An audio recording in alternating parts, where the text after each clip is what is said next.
In this section, we'll go over the navigation system so you can move around your 3D workspace with ease. To move around, we use three basic controls: orbit, pan, and zoom. To orbit around your scene, tap and hold with one finger, then drag left, right, up, or down. This allows you to rotate the camera and view your object from different angles. Panning lets you move the camera without rotating. To pan, use two fingers and slide them in any direction. This helps when positioning your view for precise editing. To zoom in or out, pinch with two fingers. Spread your fingers apart to zoom in and pinch them together to zoom out. This is useful for focusing on details or getting a wider view of your scene.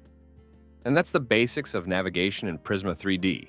Mastering these controls will make it much easier to model and animate.